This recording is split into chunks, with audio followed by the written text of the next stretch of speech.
Sometimes history hands us symbols we don't fully understand until they become lightning rods. A few weeks ago, I woke up to the news. María Corina Machado, a Venezuelan opposition leader I'd vaguely heard of, had just won the 2025 Nobel Peace Prize. I paused. Wait, who is she really? And in that moment, I decided I want you with me as I dig into her life, her rise, her controversies, and what this Nobel actually means. So in this video, I'll tell you the biography, the battles, the criticisms. And surprise, I won't just celebrate her. We'll ask, is this a symbolic victory? A gamble? Or something more? Early life and background. María Corina Machado was born in Caracas, Venezuela in 1967, so she's now in her mid-50s.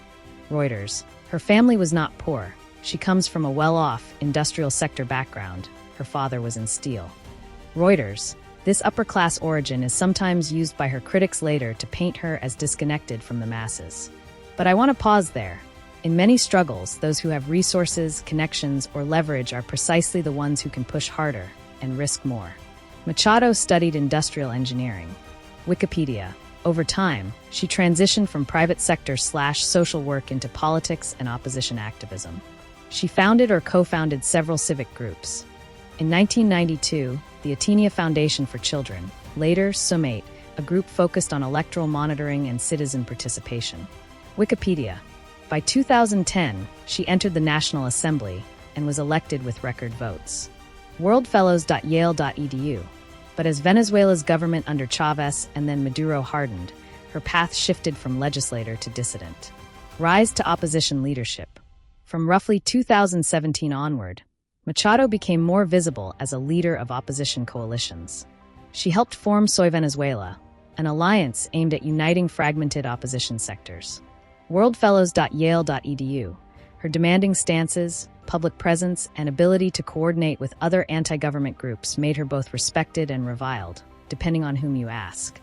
In the lead-up to the 2024 presidential election, she sought to run against Nicolas Maduro.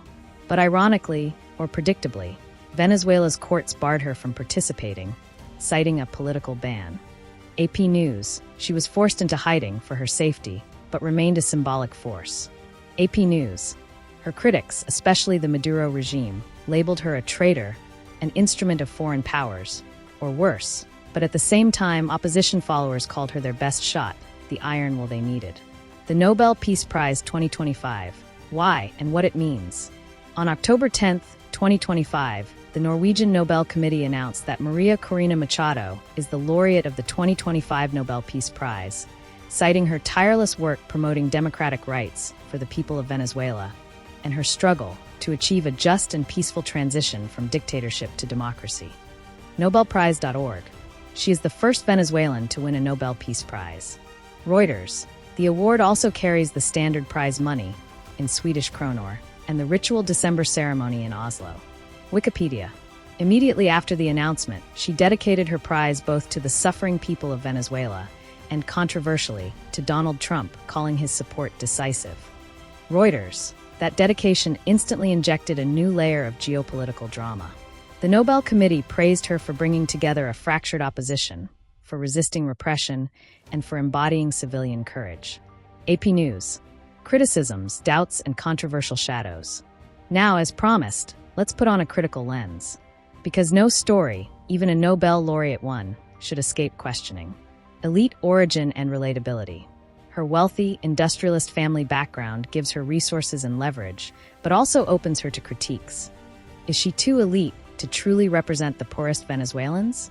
Critics argue that her brand of liberal reform leans toward privatization and free markets, which historically have worsened inequality in Latin America if unchecked. Reuters. Foreign alignment and geopolitical strings.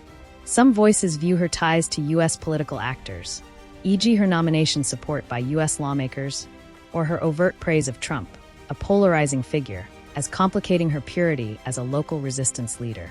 Democracy Now!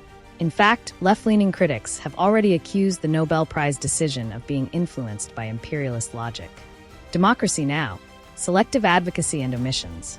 No public figure is perfect, and Machado is no exception. Critics point out that her silence or weak stance on certain international human rights crises, like in Gaza, has drawn accusations of inconsistency. Also, her cooperation agreement with Israel's far-right Likud in 2020 is often cited as a blemish in her human rights credentials. Wikipedia. Symbolic versus real power. Winning the Nobel is symbolic. But the real test is, can she translate it into concrete change on the ground in Venezuela, where the regime is militarized, institutions are hollow, and the opposition is fragmented? The prize might embolden her, but it doesn't give her authority to govern. Risks of martyrdom and co-optation. When a controversy-prone regime sees you as an existential threat, your martyr brand can become weaponized. Nobel elevation can turn you from a voice into a target. Also, international recognition can sometimes reduce your flexibility. You must now play to global audiences, not just national ones. My take: hope, skepticism, and why this matters. I'll be honest, I feel a cautious optimism. The Nobel is a powerful amplifier. In a world where many authoritarian regimes crush dissent, elevating someone like Machado sends a message. Resistance can still be visible, even under darkness. But I'm also skeptical. My worry is that this becomes more about optics than substance. A trophy on the shelf of history, rather than a lever for change. I worry that she, or those around her, might drift into pleasing foreign backers, lose touch with the Venezuelan daily struggle, or be accused of performative activism. If I were sitting with Machado now, I'd tell her, use the Nobel as a sword, not a shield. Do not rest on laurels. Ask, who still is voiceless in Venezuela?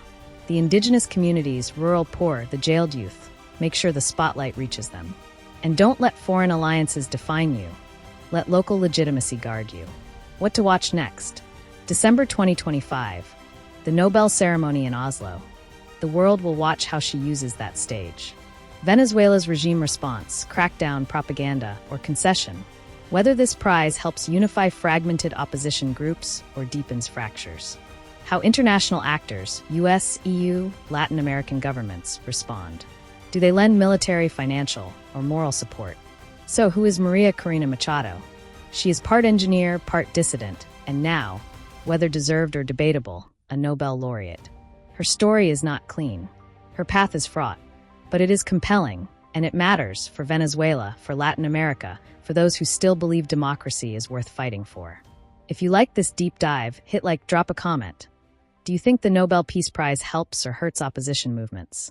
Subscribe if you want more stories that don't just tell heroes, but question them. See you in the next one.